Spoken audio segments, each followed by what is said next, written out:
क्या middle east में बढ़ता तनाव भारत की जेब पर सीधा असर डाल सकता है? क्या सच में तेल $100 के पार जा चुका है? और क्या रुपया लगातार कमजोर हो रहा है? आज हम आपको बताएंगे पूरा सच, बिना किसी प्रोपेगेंडा के। मिडिल ईस्ट में बढ़ता तनाव खास तौर पर ईरान और इसराइल के बीच ग्लोबल ऑयल सप्लाई के लिए बड़ा रिस्क बन सकता है।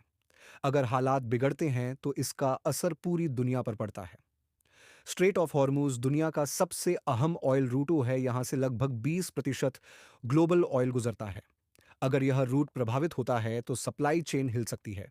जब सप्लाई पर खतरा आता है तो ऑयल प्राइसेस बढ़ते हैं। हालांकि कीमतें फ्लक्चुएट करती रहती हैं। हर खबर $100 क्रॉस करने का मतलब स्थायी क्राइसिस नहीं होता। इंडिया अपनी जरूरत का लगभग 80% तेल इंपोर्ट करता है।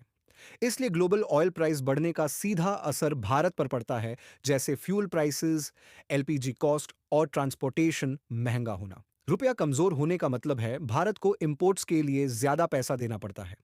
लेकिन करेंसी मूवमेंट कई फैक्टर्स पर डिपेंड करता है, सिर्फ ऑयल क्राइसिस नहीं। यूएस डॉलर इंडेक्स अगर मजबूत होता है तो इमर्जिंग मार्केट्स की करेंसीज पर प्रेशर आता है, जिसमें भारत भी शामिल है। हर क्राइसिस का मतलब डिजास्टर नहीं होता। सरकारें ऑल्टरनेट सप्लायर्स, रिजर्व्स और पॉलिसी चेंजेस से सिचुएशन हैंडल करती हैं। इसलिए पैनिक करने से ज्यादा जरूरी है फैक्ट समझना।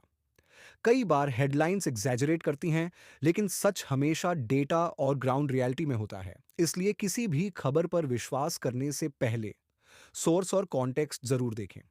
मिडिल ईस्ट टेंशन का असर भारत पर पड़ सकता है, लेकिन सिचुएशन उतनी सिंपल नहीं जितनी दिखती है। समझदारी यही है, फैक्ट्स को समझें, अफवाहों से दूर रहें।